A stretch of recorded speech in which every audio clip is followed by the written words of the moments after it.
Welcome to the second lecture of module 5. In this module, we are discussing residence time distribution, that is for non-ideal reactors and the reactor design for non-ideal reactors. So, before going to this lecture, let us have brief recap on our previous lecture. In the last lecture, we have covered introduction to non-ideal reactors, and we have seen for the non-ideal reactors how the residence time distribution varies from one reactor to the other reactor due to non-ideality in the system. We have looked into the measurements of RTD, how we can measure the experimentally the residence time distribution function, and then one of the experiments we have considered is the pulse input experiments.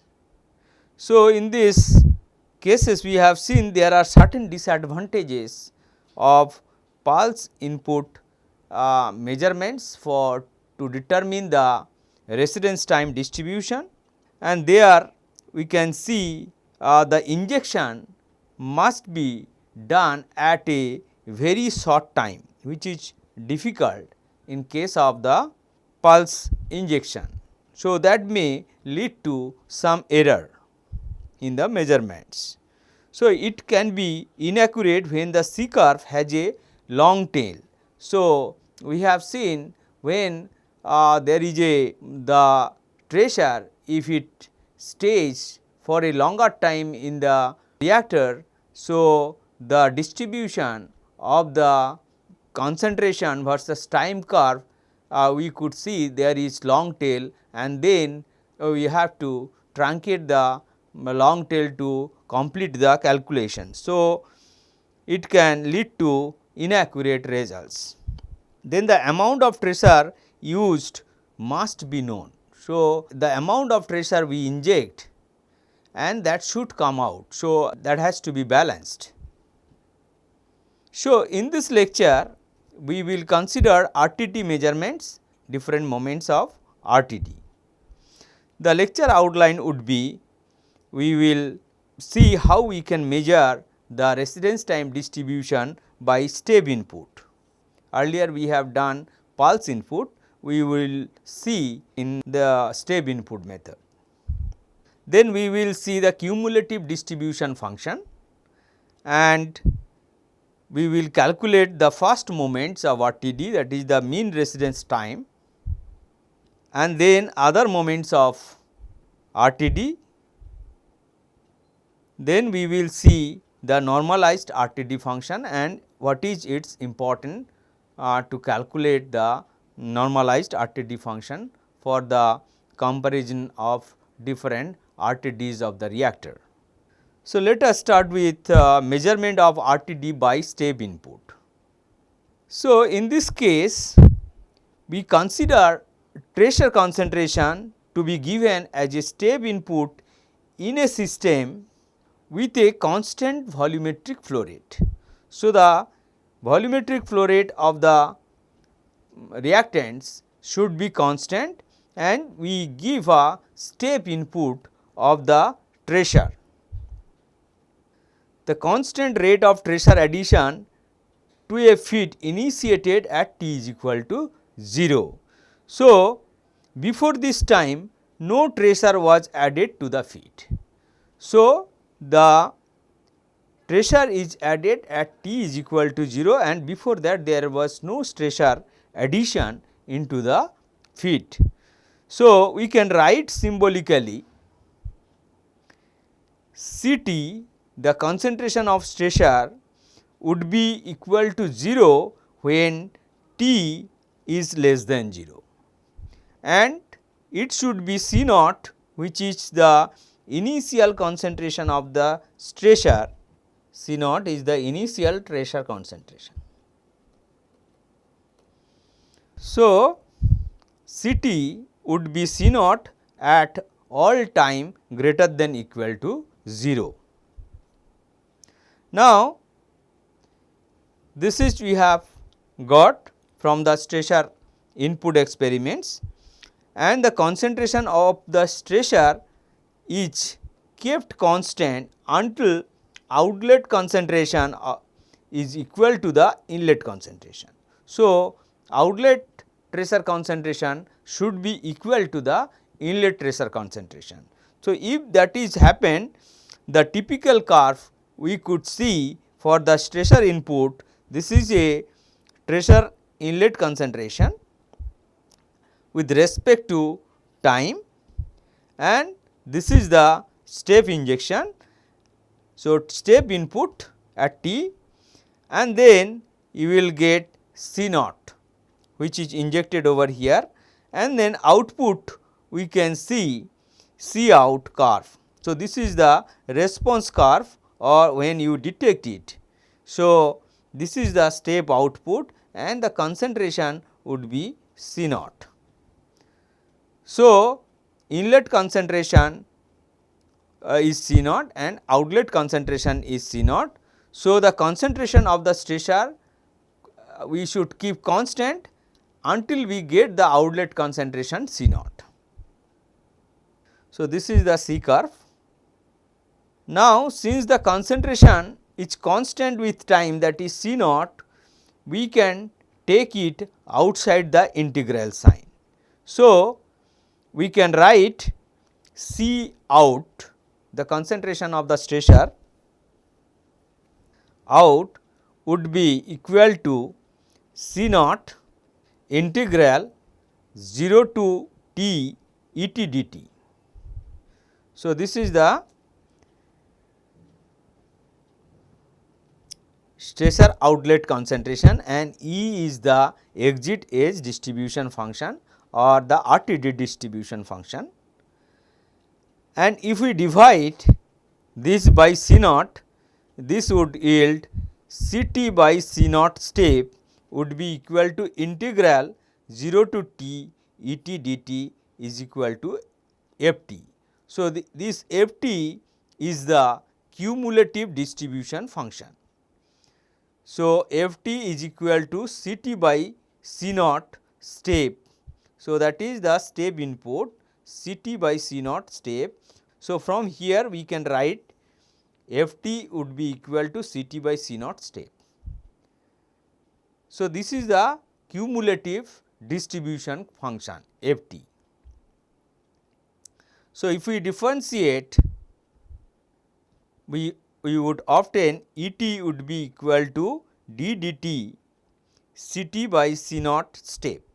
So, differentiating this relation we can obtain Et, and again integrating the Et curve we can get the Ft. So, the advantages and disadvantages of the step input. So, advantages are, in case of the positive step, when we give, is usually easy to carry out experimentally than the pulse test. So, here we need not to maintain the time which is very short. So, it is injected over a period of time. An additional advantage is that the total amount of pressure in the feet over the period of the test does not have to be known. So, as it is, we have seen in case of the pulse test, we need to know how much pressure is injected and whether that is coming out with the effluent streams. So, that mass balance has to be confirmed in case of the pulse pressure injection test, but in case of step input, that total amount of the stressor we need not to be known for the calculation. The disadvantage for this case, there are some problems related to this step input, that is, it is difficult to maintain a constant pressure concentration in the feet. So, throughout the step injection, it is very difficult to maintain the concentration C naught. So, that is one of the difficult drawback in this case of the step input. The second problem which we face is obtaining the RTD from the step test involve differentiation of the data, and this presents more serious drawback to the technique, since differentiation of the data sometimes can lead to large error if the data obtained are not so accurate. So, that we have seen when we analyze the kinetic data. In case of the batch reactor kinetic data, we have seen there are two methods of analysis, one is integral method, another is a differential method. In case of the differential method, we have seen if the accuracy of the data is not there or the data are scattered, differential method may not give accurate results, it gives a large error in sometimes. So, that is the second problem similar to that in case of the step input. Now, the third problem in this case is that the large amount of tracer is required for this test, because we have to continuously add the tracer for a period of time to the feed. So, the period of time is such that when the outlet concentration matches with the inlet tracer concentration, if that is matches, so we have to give large quantity of the tracer along with the feed. So, if the tracer is very expensive, then this method is difficult to use, then in that case pulse test is the better method to be adopted. So, RTD distribution function, we have seen that the cumulative distribution function Ft and fraction of the fraction of the effluent that has been resided in the reactor for less than t is equal to integral 0 to t et dt. So, that is the cumulative, the total amount of effluent that has been inside the reactor between time t to 0 to t et dt. So, that is why this part is called the cumulative distribution function. So, therefore, f t is equal to integral 0 to t et dt, and we can see that f t would be 0 when t less than 0. So, which can be seen f t versus t curve, this is cumulative distribution function curve, and when f t would be greater than equal to 0 when t is equal to greater than equal to 0. So, you could see the distribution curve, f t distribution curve with respect to time, and f infinity would be 1, which is over here. So, at t is equal to infinity. So, at t is equal to infinity, f infinity would be equal to 1. So, the fractions which is resided between the time t to infinity, the fraction of the effluent that has been resided in the reactor longer than t, that is t to infinity, would be always 1 minus f t. So, that is equal to 1 minus f t. So, therefore, 1 minus f t would be equal to integral t to infinity et dt. So, that is the fraction of the effluent which has been resided from t to a longer time, that is t to infinity. So, this is you can see from here the 80%, if we see at time 10 minute or 10 second whatever. So, if we say it is minute, so then 80% of the materials you could see spent 10 minutes or less in the reactor. So, the cumulative distribution function you will get f t would be equal to 0.8. Now, mean residence time. So, mean residence time T m we define with T m. For an ideal reactor, the space time or the average residence time tau is defined as V by volumetric flow rate. So, V is the reactor volume and small v is the volumetric flow rate. So, for ideal reactor, the space time or average residence time tau is defined as V by V naught. The mean residence time Tm is equal to tau in either ideal or non-ideal reactors. So, the mean residence time would be equal to tau. The mean value of the variable is equal to the first moment of the RTD function Et. So, this can be calculated. Tm would be equal to integral 0 to infinity T into Et dt divided by integral 0 to infinity Et dt. As you know, the total fractions age distribution fraction, that is 0 to infinity Et dt is a normalized one and this would be equal to 1. So, Tm would be equal to integral 0 to infinity T Et dt. So, which is equal to tau. Therefore, V by V naught or V volumetric flow rate would be equal to tau, which is equal to tau m. So, if we can calculate tau m, the reactor volume can be determined from the stressor experiments. Now, we need to prove that Tm and tau for constant volumetric flow rate, Tm would be equal to tau. Now, let us consider the following situation. The reactor initially completely filled with, so reactor completely filled with mage molecules. Now, at time t is equal to 0, we start injecting other kind of molecules into the reactor, say blue molecule,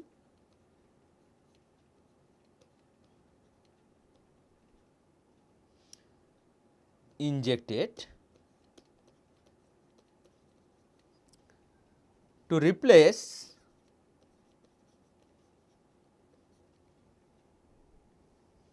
the mage molecules.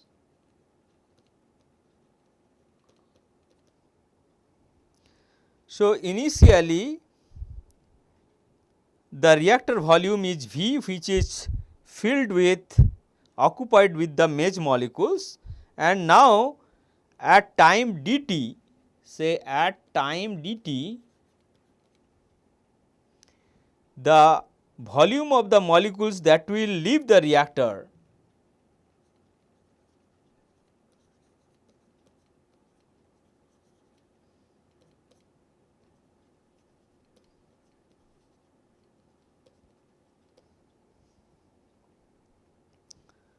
would be equal to V dt.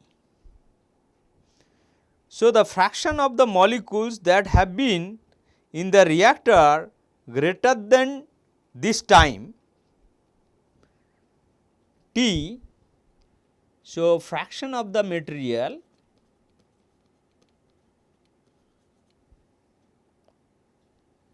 or fraction of these molecules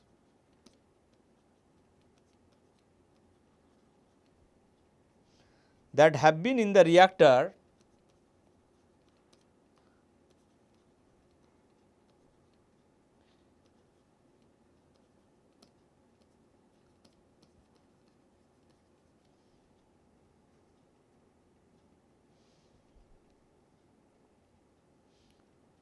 for a time t or greater, this would be 1 minus F t. So, because only mage molecules have been in the reactor for a time t or greater, the volume of the mesh molecules, that is dV, leaving the reactor in time dt would be equal to, we can write dV would be equal to V dt into 1 minus Ft. Now, if we sum up all the volume which is replaced, so between the time t greater than 0 and less than infinity, so we can write integrate these relations would be V is equal to integral 0 to infinity V into 1 minus Ft dt. Now, since this volumetric flow rate is constant, so we can write V is equal to integral 0 to infinity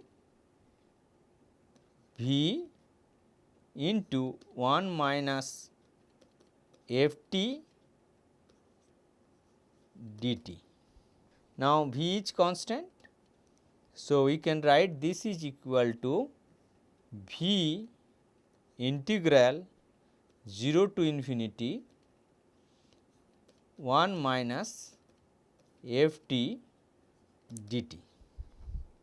So, if we use the integration by parts, so if we use integration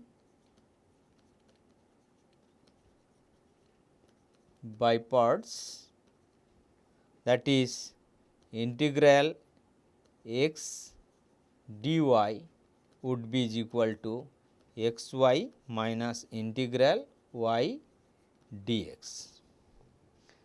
So, then we can write from here capital V by volumetric flow rate, volume by volumetric flow rate would be equal to T into 1 minus Ft, that is from 0 to infinity, plus integral 0 to 1 T df. So,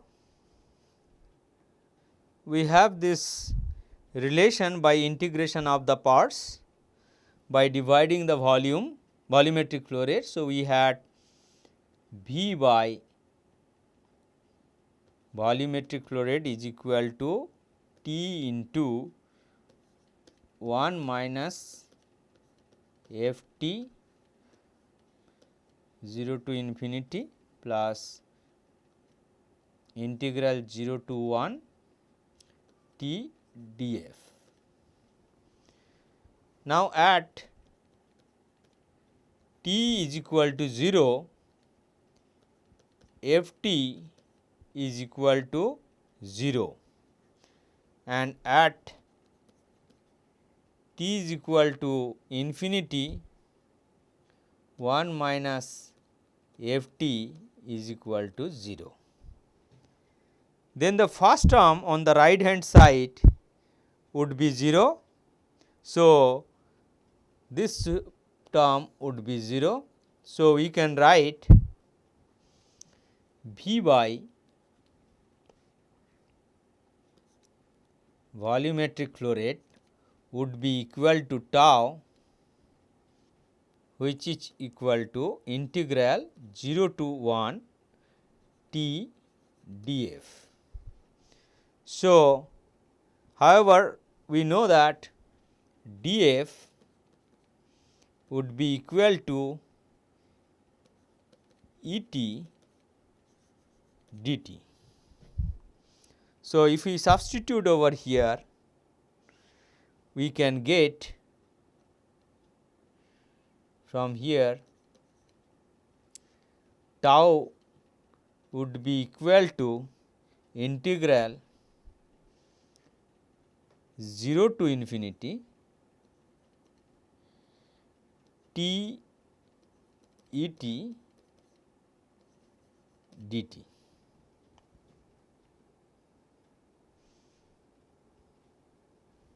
So, we have tau is equal to integral 0 to infinity t e t dt, and from the definition of T m we have seen that this is equal to integral 0 to infinity t e t dt divided by integral 0 to infinity e t dt, which is equal to integral 0 to infinity t e t dt, because this is equal to 1. So, we can write tau would be equal to T m. So, this result is true only for a closed system and no dispersion across the boundary. Then the exact volume, reactor volume, can be calculated from V is equal to volumetric flow rate into T m, as tau is equal to V by volumetric flow rate, which is equal to T m. So, from here we can write V is equal to V into volumetric flow rate into T m, that is the mean residence time. So, we will consider the other moments of the RTDs. The one of the other moments is the variance, that is the sigma square. So, it is very common to compare RTDs by their moment instead of comparing their entire distribution. So, three moments are normally used for to compare the RTDs. One of them is the first moment, which we have defined earlier, that is the mean residence time T m. The second moment is the variance or the square of standard deviation taken about the mean. It is defined, this variance sigma square, which is defined as sigma square is equal to integral 0 to infinity t minus T m square E t dt. So, each terms have their usual meaning and significance. The magnitude of these moments indicates the spread of this distribution. So, magnitude of this sigma square will indicate the spread, how the spread of the distribution is. The greater the value of this moment, the greater is the distribution. So, as large the value we can obtain for sigma square, the distribution would be that large. Now, the third moment, which is known as the skewness and defined with SQ, the third moment, and it is taken about the mean. The third moment, the skewness is taken about the mean. So, it is defined with S cube would be equal to 1 by sigma to the power 3 by 2 integral 0 to infinity t minus T m whole cube E t dt. The magnitude of this moment measures the extent of distribution is skewed in one direction or in the other direction with respect to the mean. So, for complete description of the distribution, all these moments must be determined.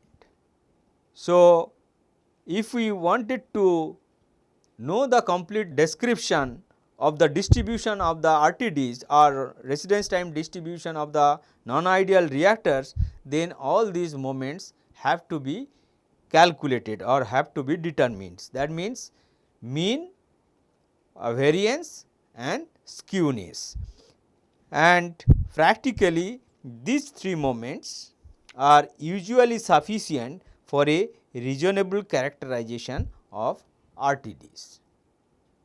So, let us take an example from H. Scott Fogler. It is given as an example over there.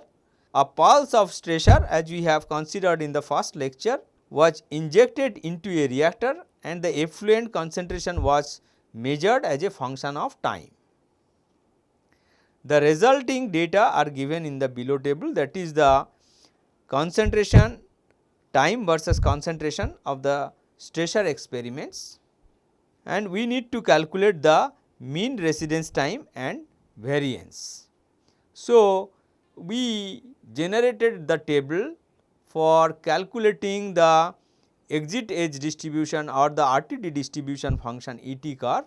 So, that data we will use over here, and then we will follow to calculate the other parameters to calculate the mean residence time and the variance for the same example.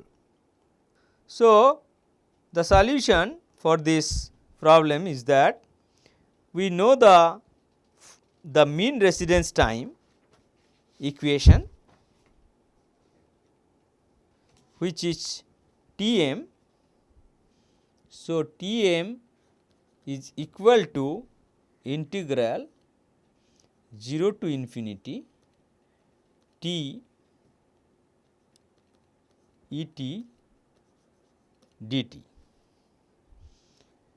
So, if we plot a curve Tm versus or Tet versus T, so this will give T Et versus T. So, if we plot that curve, so area under the curve would give Tm. So, once this mean is calculated, we can calculate sigma square, which is equal to integral 0 to infinity T minus Tm square Et dt. Now, for the problem which is given over here, the Tm can be calculated as integral 0 to infinity T Et dt. We can see to separate into two parts. One is after the 10 minutes 0 to 10 T Et dt plus integral 10 to 14 T Et dt. So, if we do this calculations from the graph, we can obtain this table. So, time is given over here, which is written over here, and then we have Ct. We calculated Et earlier in the problem in lecture 1. So, Et we had different time we can calculate. Then once we know Et, we can calculate Tet. Now, we have to calculate Tm, so that we can calculate T minus Tm and then the next column, and this T square Et can be calculated from here. So, first column and the third column using that last column can be calculated. So, now let us calculate Tm. So, Tm, if you see the Fogler's appendix at the end of the book, method of calculating the integral under the curve or the area under the curve can be obtained using different methods which are given, Simpson's one-third and other method which we have already discussed in our last lecture. So, it can be similar method can be followed over here.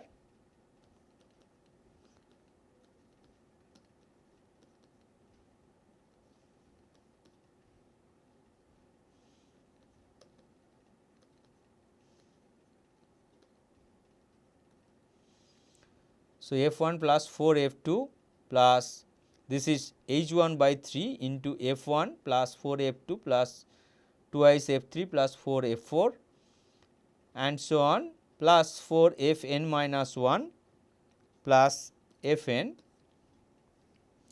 plus h2 by 3 fn plus 1 plus 4 fn plus 2 plus fn plus 3. So, if we use, we can calculate Tm would be equal to 1/3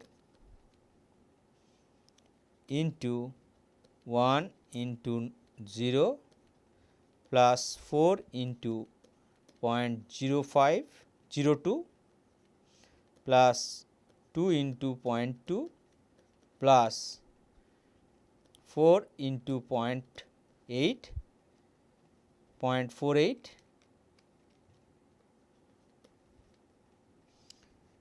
and so on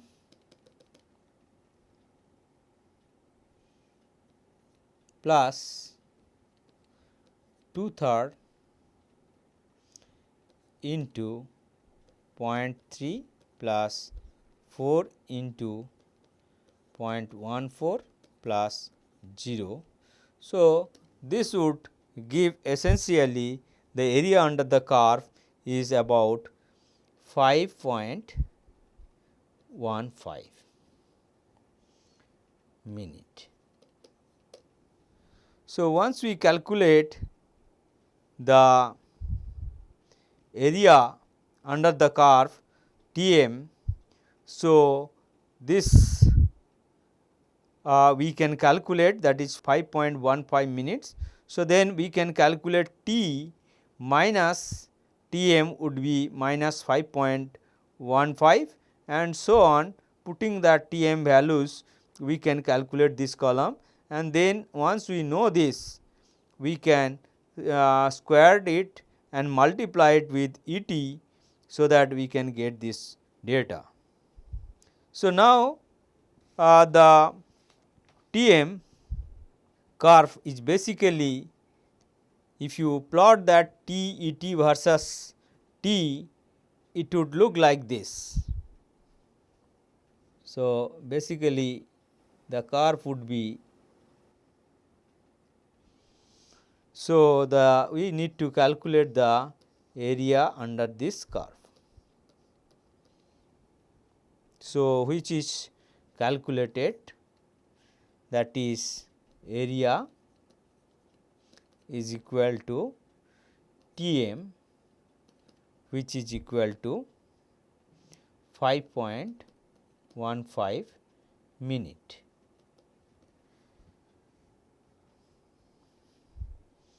Now, we can also plot the values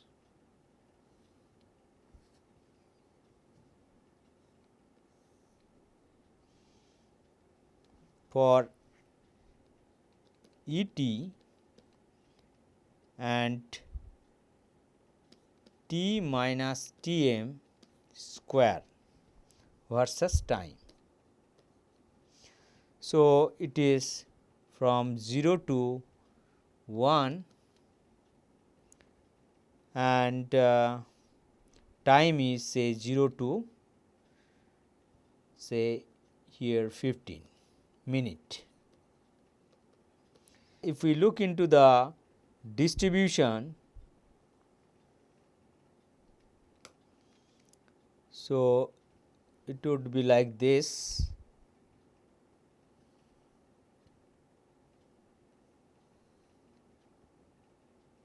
say up to 14 minute,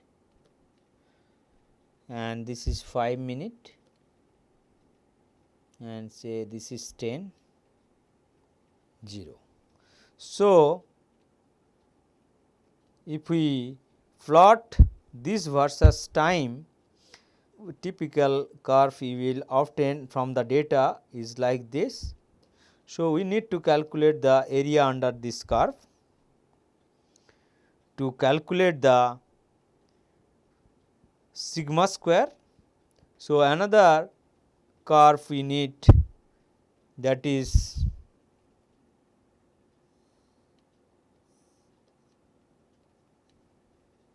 t square E t versus t, and it would be from 0 to say 15 minute, and this is say about 5, and the plot would look like this.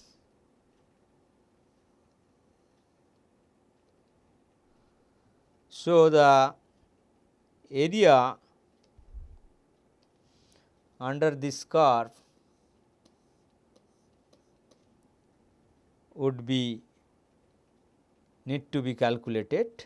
So, that we can calculate the integral 0 to infinity t square E t dt, and the area under these two curve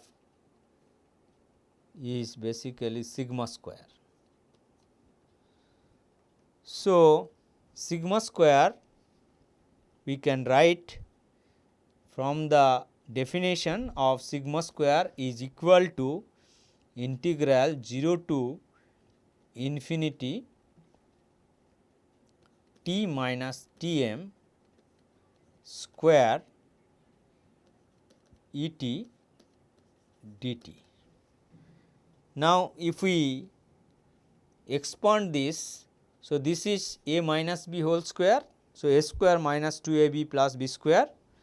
So, we can write this would be equal to integral 0 to infinity t square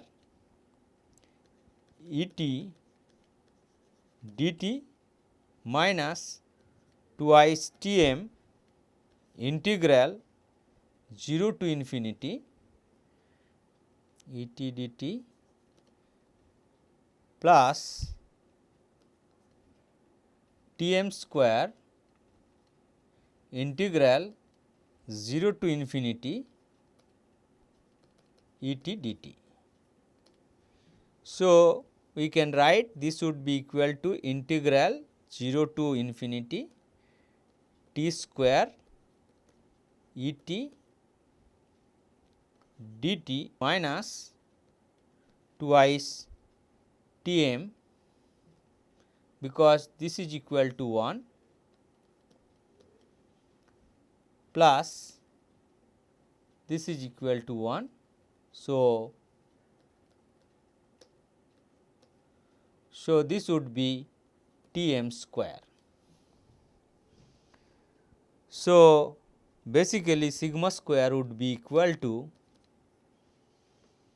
integral 0 to infinity t square E t dt minus f. So, this is T m square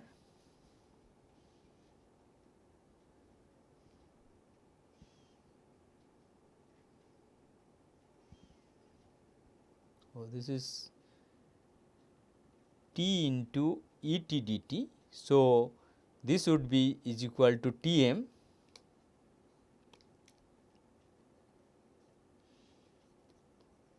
So, this would be T m square. So, therefore, sigma square would be equal to integral 0 to infinity t square E t dt minus twice T m square plus T m square. So, this sigma square would be equal to now integral 0 to infinity t square E t dt minus T m square. So, this can be calculated as we have explained before, and then we can calculate the sigma square. So, now if we consider to calculate the term integral 0 to infinity t square E t dt, we can write in two different forms 0 to infinity 10 t square E t dt plus integral 0 to 10 0 to 14 t square E t dt.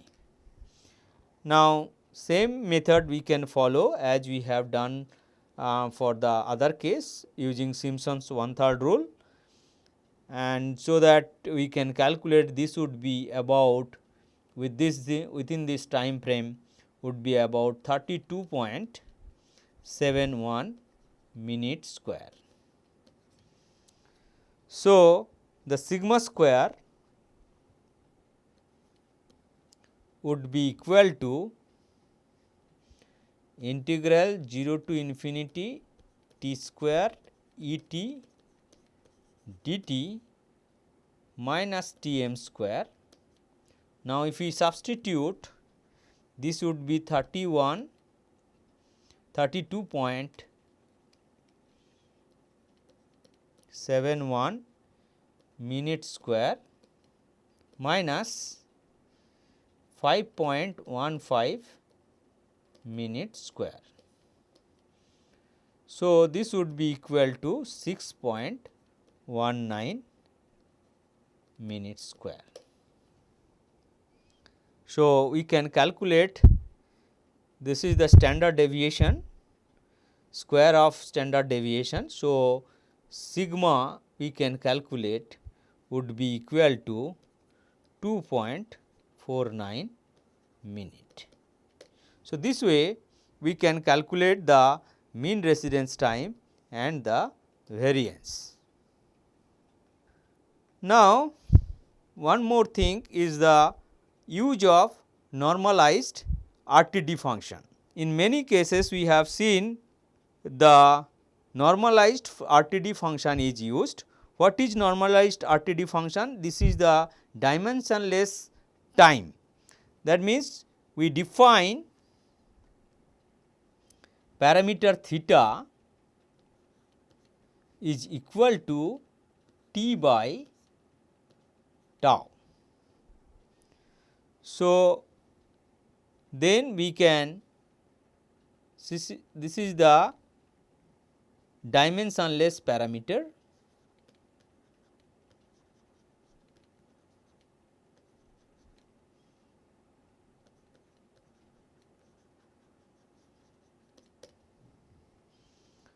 So, the dimensionless RTD function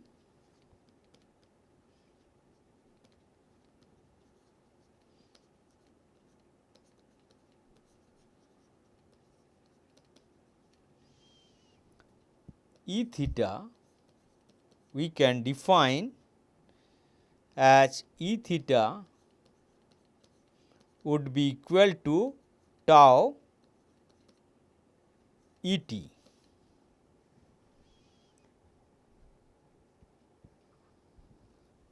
So, the quantity theta, it represents the number of reactor volume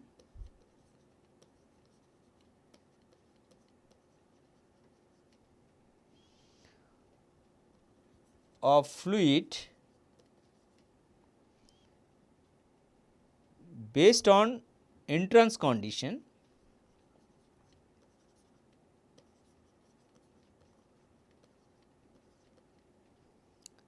that have flowed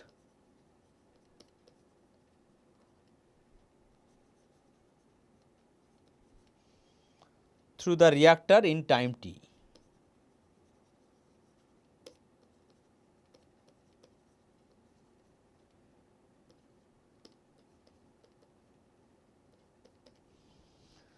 So, this is the dimensionless parameter. It represents the number of reactor volume of fluid based on the entrance condition that have flowed through the reactor in time t. So, and based on that we can define the dimensionless RTD function E theta, which is equal to tau into E t. So, why this dimensionless function E t we use? So, the purpose of using the normalized RTD function is the flow performance inside the reactor of different sizes can be compared directly. So, we can directly compare among the different size of the reactors, their RTD distribution. For example, if we take normalized E theta is used, we could see all mixed CSTR, that mixed flow reactor, have numerically the same RTD, but if we use ET instead of E theta, numerical values of ET can vary substantially for different CSTR. We can later we could able to see that for all perfectly mixed flow reactor, ET would be equal to 1 by tau e to the power minus t by tau, and from here we can write E theta would be equal to tau E t, which is equal to e to the power minus theta.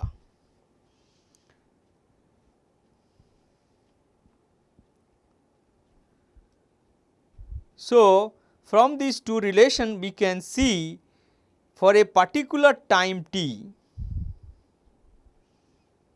or the identical time t, the E t, this E t could be quite different for different reactors having different volumetric flow rates, whereas the E theta would be same for say volume V 1 and V 2. Later we could also prove that integral 0 to infinity E theta d theta would be also 1. So, in this case of normalized RTD, the whole fractions from 0 to infinity E theta d theta would also be 1. This is because eventually all the materials have to come out. So, overall fraction have to be 1. So, thank you very much for attending this lecture, and we will continue our discussion of non-ideal reactors and then the residence time distribution of reactor design. We will continue in our next lecture.